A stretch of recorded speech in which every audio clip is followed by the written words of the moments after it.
por conectarse.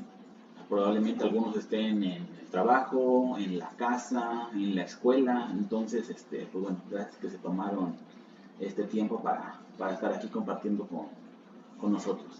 Y pues bueno, el webinar del día de hoy tiene por nombre el desarrollo de métodos analíticos por HPLSV. Entonces, como tal, pues bueno, vamos a acotar este nombre de nuestro tema en dos grandes partes.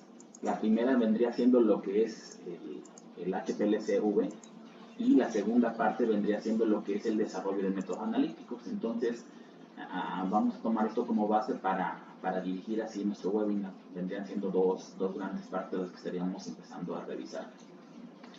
Entonces, como tal, pues bueno, el temario que vamos a estar revisando el día de hoy es el siguiente. El primer tema vendría siendo lo que son los módulos que componen al cromatógrafo. El segundo, los tipos de detector que existen.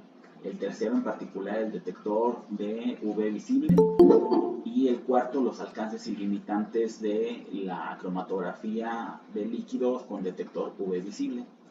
Esto es para lo que vendría siendo la primera sección que les mencioné. Y la segunda sección, que viene siendo el desarrollo del método analítico, pues bueno, viene a estar comprendido por otros 4 temas que vienen siendo el analito, las columnas, la fase móvil y por último la etapa del desarrollo.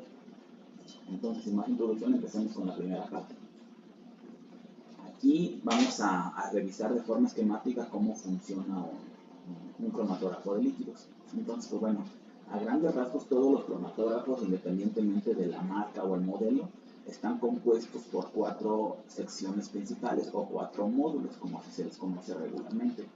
El primero de ellos viene siendo el módulo de la bomba, donde podemos tener diferentes tipos de bombas, una bomba que tenga una sola línea, una bomba binaria que sea capaz de mezclar simplemente dos tipos de componentes de nuestra fase móvil, o podemos tener una bomba que mezcle hasta cuatro componentes distintos. Y básicamente, pues bueno, su función es inyectar la fase móvil a todo el sistema. Nuestro segundo módulo viene siendo el inyector, cuya función es introducir la muestra en el efluente de la fase móvil que va a entrar a la columna para que se lleve a cabo la correcta separación. El tercer módulo pues viene siendo el horno de columna, en el cual pues bueno, vamos a guardar nuestra columna para que no esté expuesta a las condiciones ambientales, sino que esté bajo condiciones controladas. Y nuestro último módulo viene siendo el detector, que es donde ya llega la muestra, va a tener una cierta propiedad que se va a poder medir, y pues bueno, esto al final se va a traducir en alguna señal que mediante un software pues bueno, se va a representar en un diagrama que viene siendo un cromatograma. Entonces vamos a revisar un poquito más a detalle que cada uno de estos módulos. El primero, como les mencionaba, es la bomba. La bomba, algunas de las características importantes que debe de estar cumpliendo es que, bueno, debe de ser diseñada o construida con materiales químicamente inertes frente a la fase móvil, puesto que tenemos muchos tipos de fase móvil. Hay algunas fases móviles que son acuosas, otras que son orgánicas, pueden llevar algún tipo de ácido, algún tipo de base, pueden ser solventes poco polares, muy apolares. Entonces, los materiales con los que está construida la bomba, pues bueno, tienen que ser inertes frente a todos estos tipos para que no vayan a estarse desgastando y tengan un correcto funcionamiento. Deben ser capaces de trabajar a presiones elevadas, puesto que, como ustedes saben, la columna, por efecto del relleno que tiene, ejerce una contrapresión muy grande en el sistema, y entonces esto va a provocar que se tengan presiones pues relativamente elevadas, presiones que van a estar tal vez alrededor de los 2000, 4000 cuando estamos trabajando en modo HPLC, o pueden alcanzar hasta 10.000, 12.000 PSI cuando estamos trabajando en UPLC. Entonces, pues bueno, estas bombas tienen que ser capaces de inyectar ese flujo a todo el sistema cuando están sometidos a estas presiones. Deben a su vez de suministrar flujos adecuados para cada columna. No se suministra el mismo flujo a todos los tipos de columna, dependiendo de si es una columna que es una columna, por ejemplo, corta de algunos 100 milímetros, una columna larga de hasta 300 milímetros, una columna que tenga un relleno con tamaño de partícula grande o un relleno de tamaño de partícula muy pequeño. Bueno, pues entonces, dependiendo de todas estas características, los flujos van a depender. y van a variar bastante. Podemos tener flujos de 1.5, 2 mililitros o flujos bajos de 0.15, 0.2 mililitros por minuto. Entonces debe de ser capaz de trabajar en un rango amplio del volumen que se está bombeando a todo el sistema. Y este volumen, este flujo que se está bombeando, tiene que ser constante a lo largo del tiempo para que nosotros podamos tener tiempos de retención reproducibles. Además, estas bombas, en la medida de lo posible, deben de ser capaces de realizar mezclas de solventes, puesto que si bien podemos trabajar en modo isocrático y nosotros mezclar de forma manual los dos o más componentes que tenga nuestra fase móvil, pues bueno, el problema empieza cuando tenemos un gradiente. Y en este caso, pues un cromatógrafo que tenga una bomba que solo tenga una línea, pues bueno, no nos va a funcionar en este caso. Entonces, pues debe de ser capaz nuestra bomba, en la medida de lo posible, de mezclar dos o más componentes que así lo requiera nuestro método cromatográfico.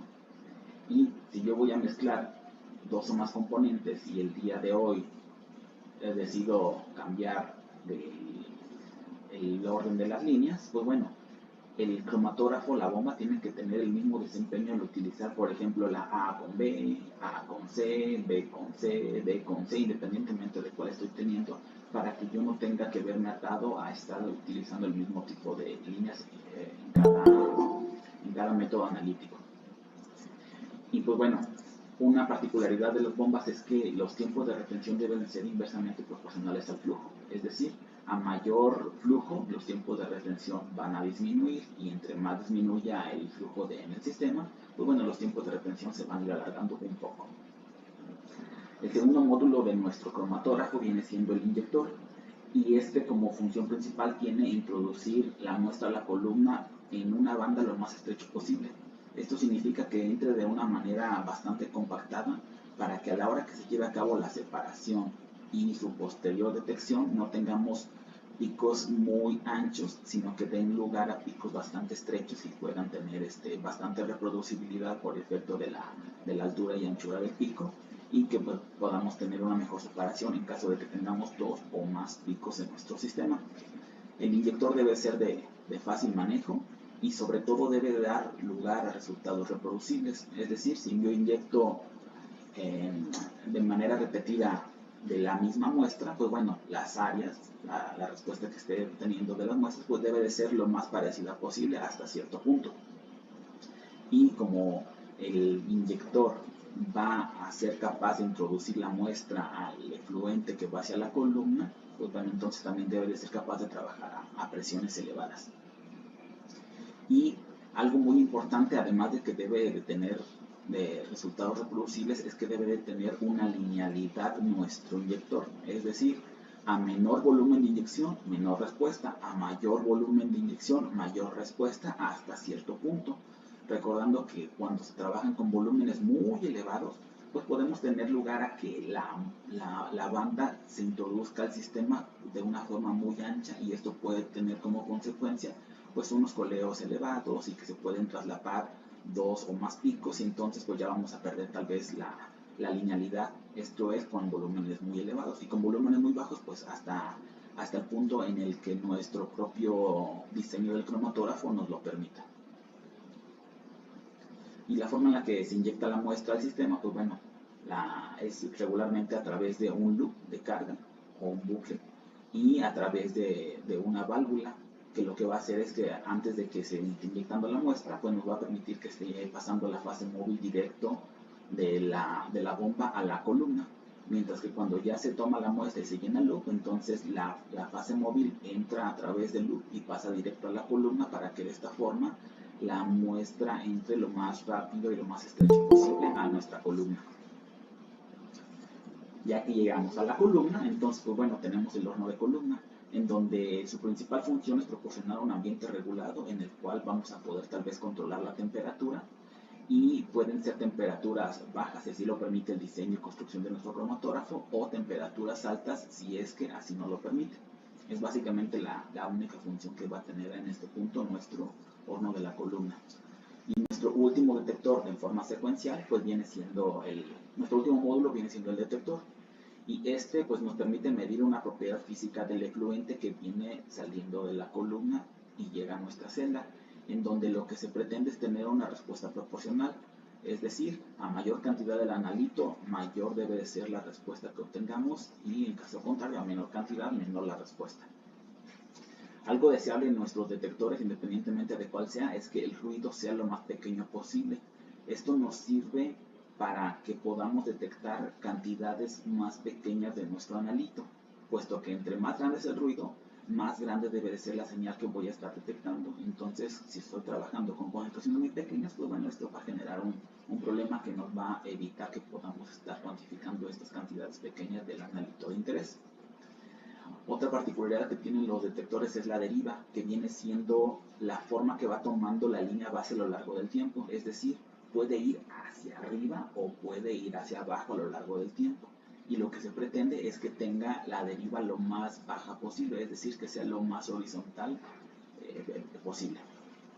Y pues bueno, si hablamos de que tiene una deriva bastante horizontal y que tiene un ruido bastante bajo, entonces podemos tener una sensibilidad alta. Y esto simplemente significa que podemos detectar y cuantificar concentraciones más pequeñas de nuestro analito de interés.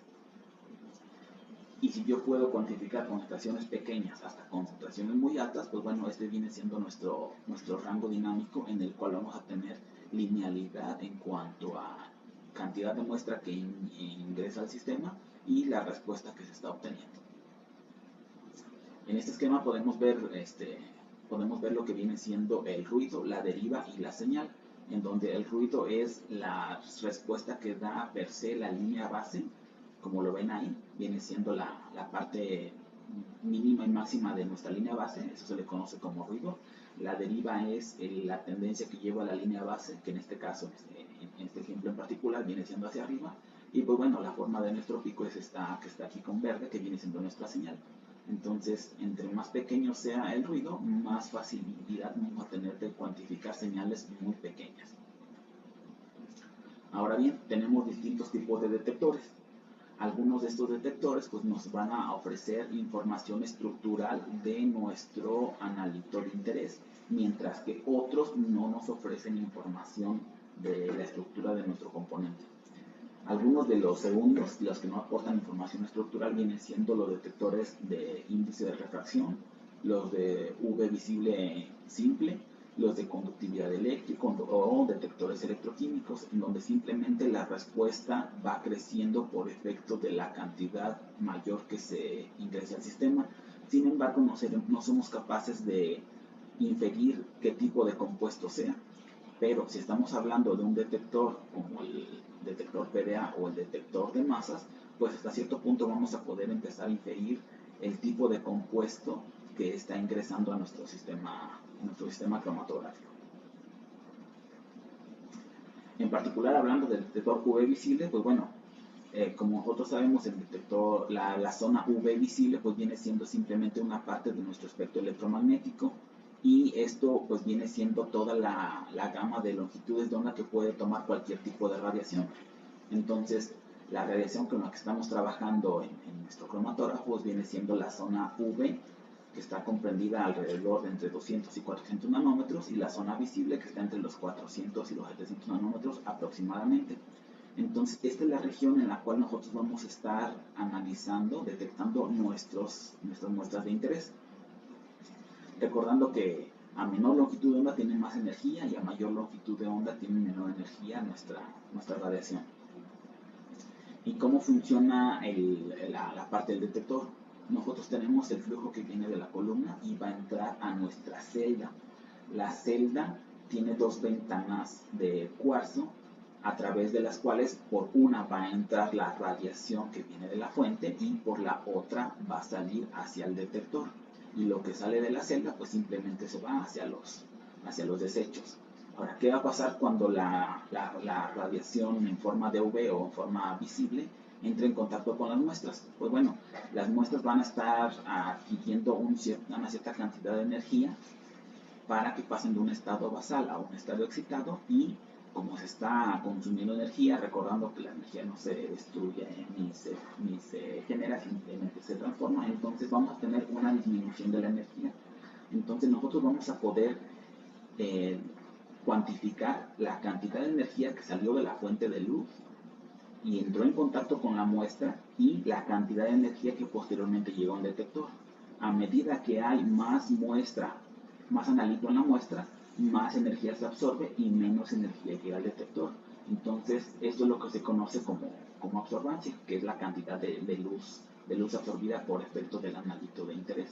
Y pues bueno, esto lo vamos a convertir mediante nuestro software a un ciertos números, y mediante el graficador y nuestro equipo electrónico, pues a un gráfico que se conoce como cromatograma, en el cual vamos a estar graficando cómo va variando la absorbancia en función del tiempo. Y pues bueno, este viene siendo un ejemplo de cómo funciona un detector. Tenemos nuestra fuente de energía radiante, tenemos nuestro selector de longitud de onda, tenemos nuestra celda o cubeta por la cual va a pasar la muestra, tenemos nuestro detector y posteriormente tenemos nuestro dispositivo de lectura. Hablando en particular de los detectores UV visible, tenemos tres tipos: los que son de longitud de onda fija, los que son longitud de onda variable y tenemos el arreglo de diodos, en el cual uno de longitud de onda fija vamos a poder leer nuestra muestra en una sola longitud, como su nombre lo dice. Es decir, si nuestro método menciona que es a 235 nanómetros, así se corre todo el análisis.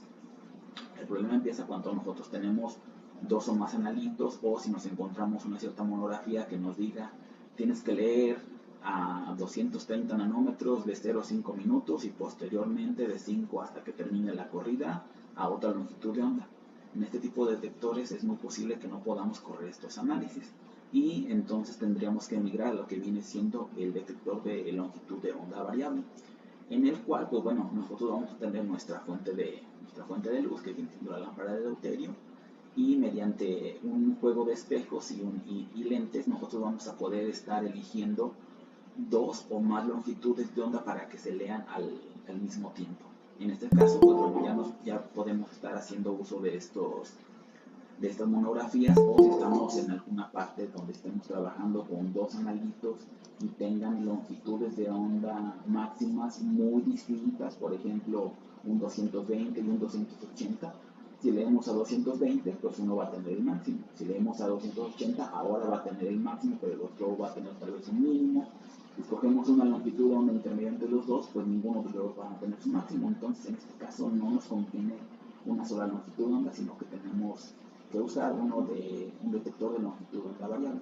Y pues bueno, de esta forma podemos dar solución a este tipo de requerimientos que en algunas cosas nos encontramos.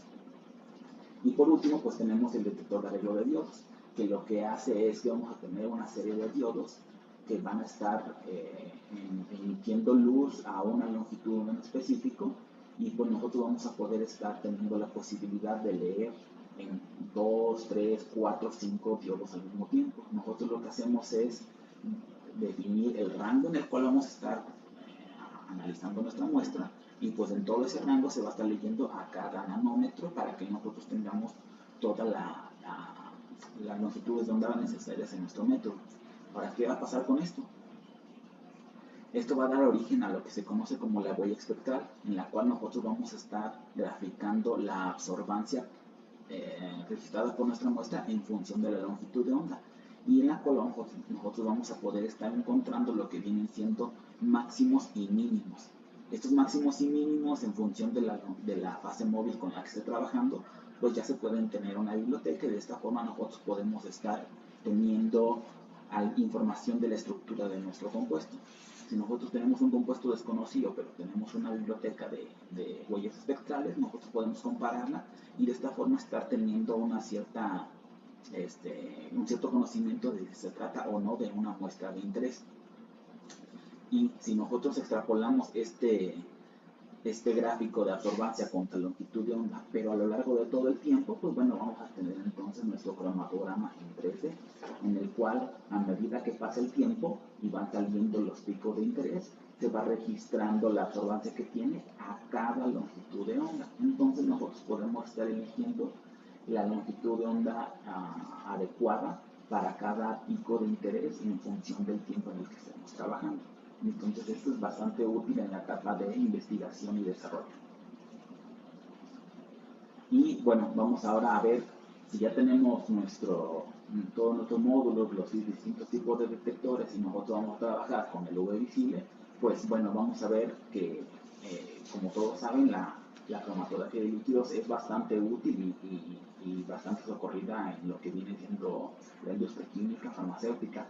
Sin embargo, hay cosas que no podemos hacer como tal en nuestro cromatógrafo de líquidos. No vamos a poder correr el 100% de nuestros análisis. En algunos casos, pues bueno, vamos a tener que estar requiriendo algún otro tipo de instrumentación o algún otro tipo de detector. Y pues bueno, vamos a revisar como tal cuáles son los alcances y limitantes de nuestro sistema HPLC con detector UV visible. Uno viene siendo el tipo de estructura, en el cual, dependiendo de la estructura de la molécula, si tiene ciertos enlaces, pues vamos a poder tener una buena respuesta para este tipo de longitudes de onda en UV o en visible. También de su concentración, si nosotros estamos trabajando en concentraciones que den una respuesta igual o menor al ruido, entonces en ese caso pues ya no vamos a poder detectar ni cuantificar nuestros compuestos y vamos a tener tal vez que migrar a un detector de masas. Y también si estamos hablando de una configuración tridimensional de la muestra, podemos tener ciertas complicaciones para poder diferenciar una muestra de otra que solo difieren en su configuración tridimensional. Ahora bien, ¿cuáles son los alcances que tenemos en esta técnica? Pues tenemos que si hay solubilidad del compuesto, pues básicamente lo podemos separar. Esto en función de la columna, del solvente, del tipo de cromatografía que estemos utilizando y si tiene una estructura que tenga enlaces que permitan la detección en UV visible, pues entonces es muy posible que podamos tener una buena cuantificación mediante HPLC UV visible.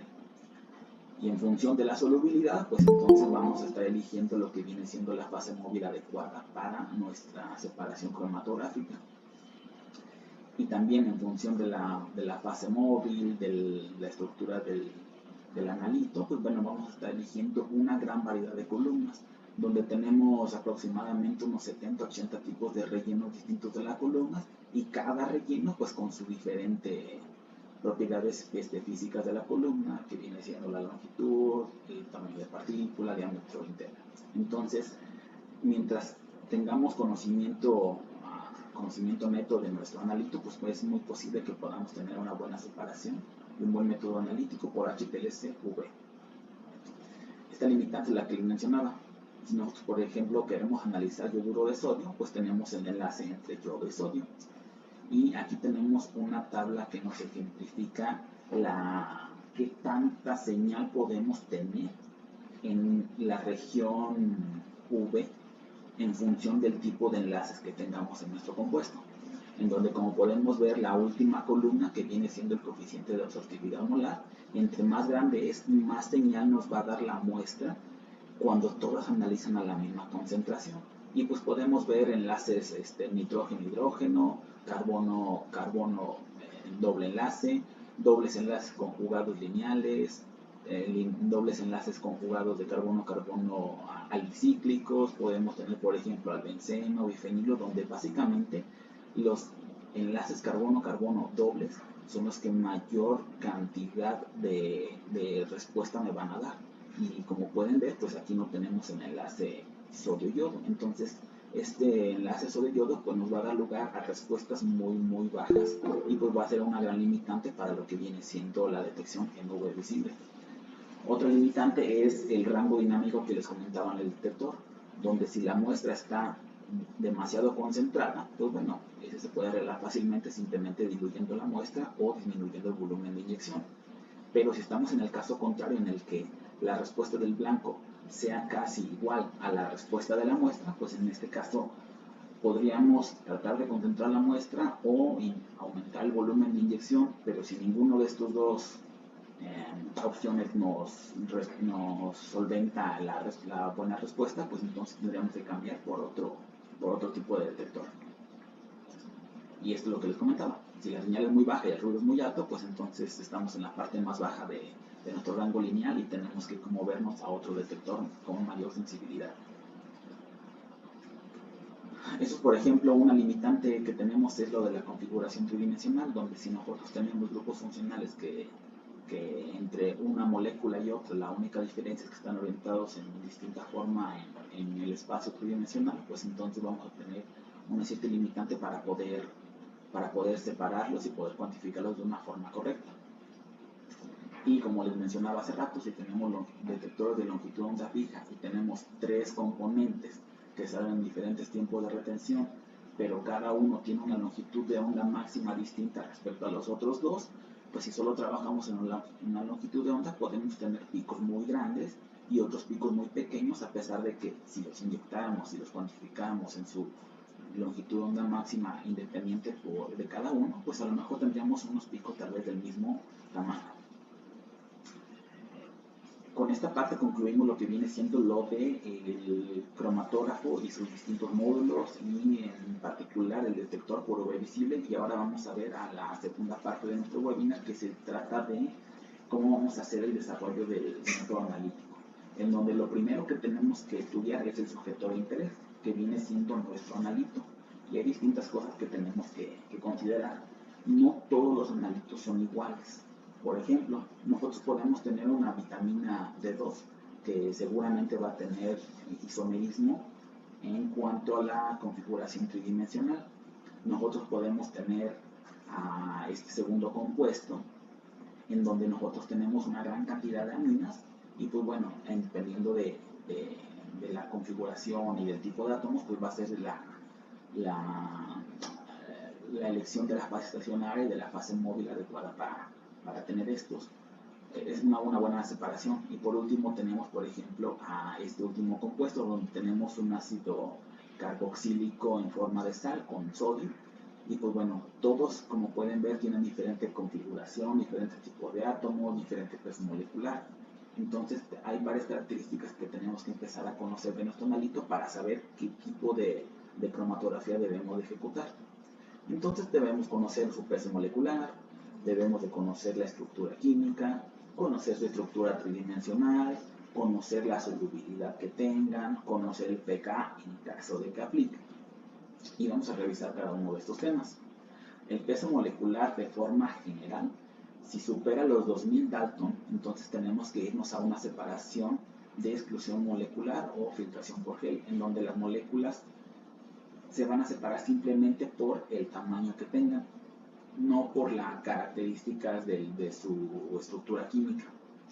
Recordando que entre más pequeños son los compuestos, más van a tardar en salir de la columna, y entre más grandes son, van a salir primero. Entonces el orden de elusión va de mayor a menor peso molecular. Y si tenemos pesos moleculares por debajo de 2000 Dalton, entonces pues bueno, vamos a poder optar por la cromatografía en fase normal, en fase reversa, en intercambio iónico o la que aplique. Y aquí va a depender netamente de la estructura de la molécula. Ahora, la estructura de la molécula, como les mencionaba, entre más dobles enlaces conjugados tengamos de carbono-carbono, pues mayor va a ser la señal que podamos estar teniendo. Y si no tenemos este tipo de enlaces, es cuando nosotros tenemos absorbancias muy bajas y tenemos que irnos hacia el V más cercano hacia los 200 nanómetros, recordando que es en donde se van a empezar a absorber y a tener mayor respuesta todas las moléculas independientemente de estructura química, pero también vamos a empezar a tener interferencia por efecto de la propia fase móvil. Entonces, pues bueno, es importante conocer la estructura química de nuestro analito de interés. También es importante conocer la estructura tridimensional, puesto que existe lo que se conoce como enantiómeros, que vienen siendo dos moléculas que tienen la misma fórmula molecular general y el mismo tipo de compuestos activos o grupos funcionales, y la única diferencia entre uno y otro es que van a estar teniendo una configuración tridimensional distinta entre estos dos, en cuyo caso tendríamos que utilizar una columna enantiomérica. Y si no tienen enantiómero la muestra, pues simplemente vamos a utilizar una columna, por así decir, normal. Ahora, si el analito es soluble en solvente orgánico, por regla general, vamos a tener que estar utilizando lo que se conoce como cromatografía en fase normal, mientras que si nuestro analito es soluble en solventes acuosos o solventes polares, pues bueno, vamos a estar usando lo que se conoce como cromatografía en fase reversa, o también podemos utilizar lo que es la cromatografía de intercambio iónico. En el caso de que tengamos analitos que tengan pKa, recordando que el pKa no es otra cosa más que el pH al cual una sustancia tiene el 50% de sus moléculas disociadas y el 50% de sus moléculas no disociadas, vamos a tener que prestar interés especial al pH de la fase móvil. Esto por el simple hecho de que cuando los compuestos que tienen pKa ácido se encuentran por debajo de el pH de la fase móvil se encuentra por debajo del pKa, vamos a tener a todas nuestras moléculas sin disociar, es decir, en forma neutra. Mientras que si están por arriba vamos a tener moléculas disociadas, es decir, moléculas polares. Y ocurre exactamente lo contrario para los compuestos que tienen pKas básicos, donde si estamos trabajando el pH de la fase móvil por arriba del pKa, vamos a tener las moléculas sin disociar, es decir, de forma neutra. Mientras que si están por debajo del pH por debajo del pK, vamos a tener moléculas disociadas, es decir, moléculas polares. ¿Y esto por qué es importante? Si nosotros estamos trabajando con una columna no polar como una C18 y nosotros estamos metiendo moléculas en forma no polar, en forma sin disociar, en forma neutra, pues van a tener una buena interacción con estos. Mientras que si están en forma polar, es decir, están disociados, entonces van a tener poca retención. Entonces, ¿qué tanto tengo que mover el pH de mi fase móvil? Pues bueno, si yo bajo al menos 2 unidades el pH con respecto al pKa, entonces voy a tener alrededor del 100% de las moléculas sin disociar, por lo que todas van a interactuar de buena forma con el relleno de mi columna, que es no polar. Y para las bases es el caso contrario. Yo voy a tener que si elevo el pH de la fase móvil al menos 2 unidades por encima del pKa, entonces aproximadamente el 100% de mis moléculas van a estar en forma neutra, por lo que van a interaccionar de buena forma con el relleno no polar de mi columna, de mi fase estacionaria. Esto es lo que se recomienda.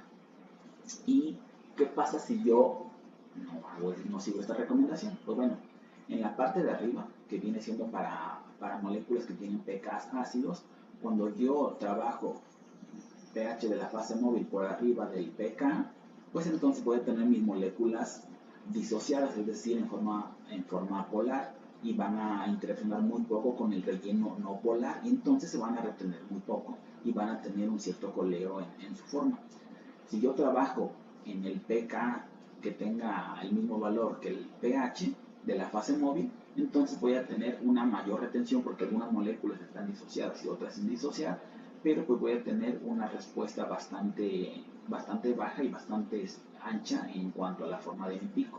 Y cuando bajo del pH de la fase móvil al menos 2 unidades por debajo del pKa, van a estar sin disociar y van a interaccionar de muy buena forma con el relleno no polar de mi columna, y entonces van a retenerse más, van a tenerse una mejor forma de nuestros picos y vamos a poder separarlos de mejor forma. Ocurre el mismo efecto pero en forma de espejo para lo que viene siendo los compuestos que tienen pKs básicos, en donde si nosotros estamos trabajando el pH de la fase móvil por debajo del pKa, entonces se van a retener menos porque van a estar en forma polar y no van a interaccionar bien con la columna no polar. Si estoy trabajando el pH igual al pKa, pues van a retenerse un poco más, pero la forma del pico va a ser bastante baja y ancha. Y si trabajo con el pH de la fase móvil por arriba del pKa, pues entonces van a retenerse un poco mejor porque van a estar en forma no disociada, es decir, en forma no polar, y pues voy a tener una mayor altura y van a estar más estrechos mis picos. Esta es la recomendación que se requiere. Ahora, para analitos que tienen un pKa neutro, pues básicamente sin importar si cambias o no el pH de la fase móvil, no va a moverse sus tiempos de retención. Todo este supuesto que les menciono en esta lámina es conservando la proporción de la fase móvil. No se está moviendo la concentración de acuoso ni la concentración de orgánico, simplemente se está moviendo el pH de la fase acuosa. Ya que conozco todas estas características de mi analito, su estructura, si tiene configuración tridimensional, en qué es soluble, si tiene pKa o no, pasamos a la elección de la columna, en donde lo principal que debemos de revisar es el relleno. Si yo tengo un analito altamente polar, entonces seguramente voy a estar necesitando una columna de un intercambio, tal vez de un intercambio iónico o de intercambio aniónico. Si tengo una columna que es un analito que tiene un peso molecular por arriba de 2000, pues entonces debo de elegir una columna que tenga un relleno que permita la separación por tamaños o por pesos moleculares, y así dependiendo de cada tipo de analito. Si tengo un analito que tiene enantiómeros, pues debo de elegir una columna enantiomérica. Y a otra de las características que debo de considerar en la columna, pues es su diámetro interno, considerando que a mayor diámetro interno, más flujo puedo ingresar en la columna, pero también voy a tener una presión un poco más elevada. Y a medida que disminuyo el diámetro interno, pues entonces el flujo que puede trabajar la columna va a ser un poco menor, y a lo mejor entonces mis tiempos de retención se van a hacer más grandes porque el flujo está bajando. Entonces esto ya va a depender mucho de cuántos analitos tenga y de la cantidad de muestras que puedo estar analizando por día o por hora. La longitud de la columna es importante de considerar, puesto que a mayor longitud de la columna, más relleno tengo y más posibilidad tengo de separar dos o más analitos que estén relativamente cerca en su tiempo de retención. Pero si aumento la longitud de la columna, aumentan los tiempos de retención, aumenta la cantidad de solvente que se está gastando, y también la presión crece de forma proporcional con la longitud de la columna. Si yo paso de una columna de 75 milímetros a una de 150, pues la presión se va a hacer el doble. Y el último punto a considerar en cuanto a la columna es el tamaño de partícula, sabiendo que a mayor tamaño de partícula tengo menor presión, pero la forma de los picos seguramente va a ser más baja y más ancha, y puedo inyectar mayor cantidad de analito presente en la muestra. Y entre más baja el tamaño de partícula, pues bueno, nuestros picos se van a hacer más finos, más altos y más delgados, pero la presión en el sistema va a crecer hasta cierto punto en el que una columna UPLC pues no puede ser operada en un cromatógrafo HPLC. Ahora, ¿qué pasa con la fase móvil? Tenemos que considerar estas cuatro cosas: el flujo, el modo en el que se está bombeando, que puede ser gradiente o isocrático, la composición de la fase móvil y la temperatura de esta, en donde nosotros sabemos que a mayor flujo tenemos tiempos de retención más bajos, pues vamos a estar consumiendo un poco más de solventes, la presión va a elevar a medida que se eleve el flujo. Esto es de manera proporcional. Si yo paso del flujo de 0.5 con 1000 psi a flujo de 1, pues la presión va a aumentar aproximadamente a 2000 psi. Y si yo aumento el flujo y tengo tiempo de retención más bajo, pues bueno, puedo analizar más muestras en un solo día. Entonces aumenta mi productividad. Ahora, ¿qué pasa con el flujo más bajo? Tengo menor presión, tengo más tiempo de vida de la columna, porque la columna se va perdiendo su vida útil cuando se está trabajando a presiones más elevadas, y también puedo tener un menor costo en los reactivos porque pues estoy bombeando menos cantidad por hora, pero pues mi productividad también baja, porque si bajo el flujo a la mitad, pues entonces puedo analizar la mitad de muestras en el mismo tiempo de trabajo. Ahora, lo que es la composición bombeo. Si yo estoy teniendo un bombeo isocrático con una composición determinada, pues bueno, en función de nuestro solvente vamos a tener ciertos tiempos de retención o ciertas formas de los picos, sabiendo que todos los solventes tienen distinta fuerza heliotropica, es decir, van a hacer que salgan más rápido o más lento los compuestos de interés. Y si mi composición tiene que ir variando en función del tiempo, pues entonces no puedo bombear en modo isocrático, sino que tengo que bombear en modo gradiente. Vamos a pasar a lo que es la temperatura de la columna o la temperatura de la fase móvil. De forma general, si yo aumento la temperatura de la fase móvil, los tiempos de retención van a bajar un poco. No es gran cosa lo que se mueven, pero sí va a bajar un poco. Y si baja, pues bueno, voy a estar consumiendo menos solventes, tengo menor presión porque la densidad de la fase móvil va a disminuir, puedo analizar más muestras en un solo día porque los tiempos de retención bajaron un poquito, y de forma general también se va a disminuir la altura de los platos teóricos, es decir, vamos a tener una mayor un mayor rendimiento de la columna y los picos se van a hacer un poco más afilados y más altos, lo cual hasta cierto punto nos podría ayudar a permitir que se separen dos picos que tengan una resolución, digamos que un poco baja. Y vamos a irnos por último a lo que viene siendo ya la parte del desarrollo.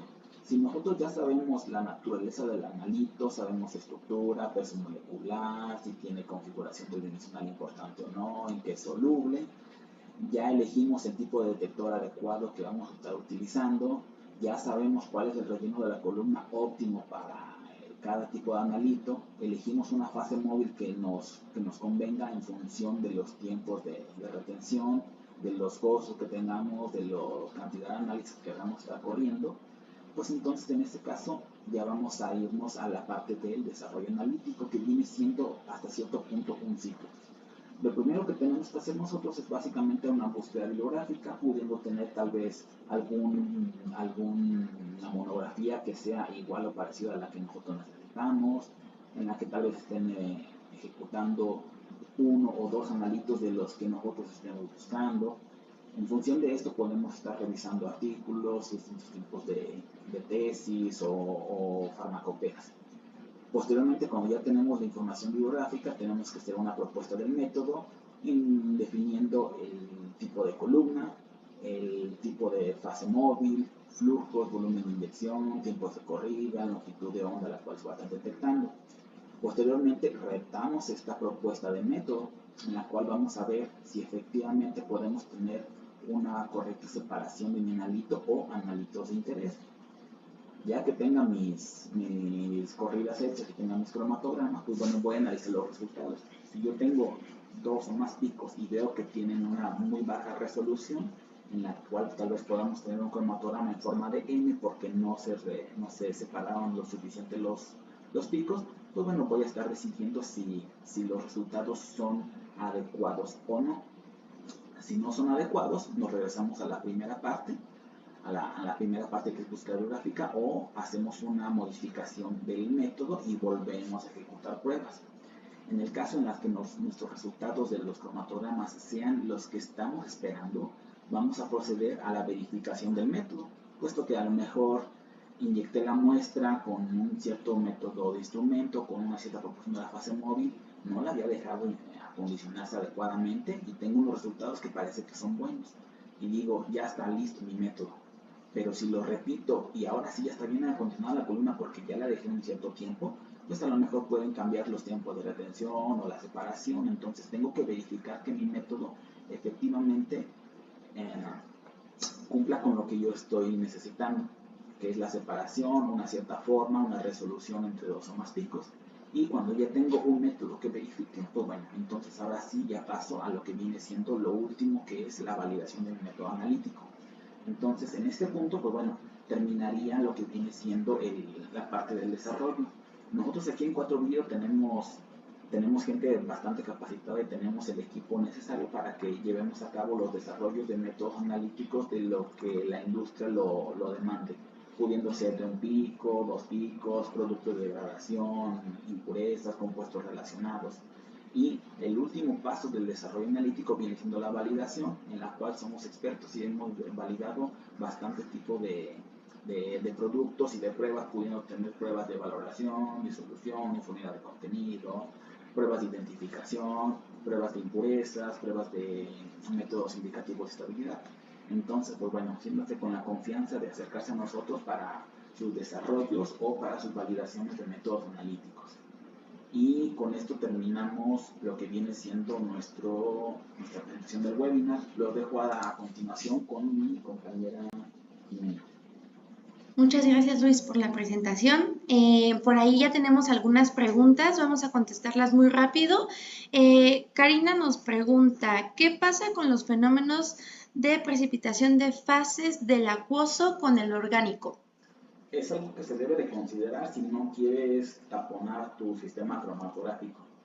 Cuando tú tienes alta concentración de sales del acuoso y lo pones en contacto con el orgánico, va a precipitar. Regularmente eso pasa cuando mezclas un buffer con acetonitrilo. Entonces debe de tener cuidado antes de empezar a inyectarlo a tu sistema, deberías de hacer pruebas a escala pequeña en vasos de precipitado. Si tú ves un cierto enturbiamiento, entonces puede ser que la concentración de sales sea muy elevada o que la proporción orgánico-agua sea muy alta de lo orgánico. Entonces debes tener cuidado para no echar a perder tu cromatógrafo. Perfecto. Aquí hay otra pregunta. Consideraciones para desarrollar un método para determinación de trazas. Más que nada tienes que ver el ruido deriva y la sensibilidad de tu equipo. Hasta qué concentración puedes determinar tú con una muy buena respuesta. Es decir, que tu límite de detección y cuantificación de tu sistema cromatográfico permita detectar esas trazas. Y si no, pues no te sirve el HPLC-V, tienes que irte a masas, en lo cual también tenemos servicios para todos ustedes. Perfecto. ¿Cómo poder afinar mi método para observar un buen pico de retención de acuerdo al pH? Es lo que les mencionaba. Si tú tienes sustancias que tienen un pK, ya sea ácido o básico, si tienes un pK ácido, tienes que trabajar con 2 unidades el pH de tu fase móvil tiene que estar 2 unidades por debajo del pK para que se retengan bien y tengan una buena forma. Y si son compuestos alcalinos, el pH de la fase móvil debería de estar 2 unidades por arriba del pK. Y de esta forma van a separarse mejor y afilarse tus picos. Por último, ¿se puede reutilizar? Reutilizar las columnas. Uh-huh. Todo se puede en esta vida. Todo se puede. En la etapa de desarrollo, ni en desarrollo ni en control de calidad, no te lo recomendaría, puesto que si tú estás trabajando, por ejemplo, con una fase móvil, digamos, en fase de reversa, hasta cierto punto normal, tradicional, es decir, un buffer con acetonitrilo, terminando tu corrida, tú puedes darle un lavado adecuado con el tiempo necesario y posteriormente puedes correr otro análisis que también sea hasta cierto punto de forma normal, por así decirlo. Es decir, con otro acuoso y otro orgánico, o pudieran ser los mismos. Sí te puede servir. El problema empieza cuando a la columna le empiezas a meter cosas raras. Por ejemplo, tú tienes una columna que la utilizas en fase normal y está con 100% de hexano y después quieres correr agua con aceto. Si no haces el cambio adecuado de polaridad de fase normal a fase reversa, vas a tener muchos problemas en la columna y en el cromatógrafo. Entonces, ¿se puede? Se puede. ¿Te lo recomiendo? No, no te lo recomiendo. Perfecto, pues muchas gracias. Queremos agradecerles a todos por haber ingresado a este webinar. Espero que la información les haya sido útil y pues más adelante vamos a seguir teniendo más webinars durante lo que resta del año para que estén muy pendientes.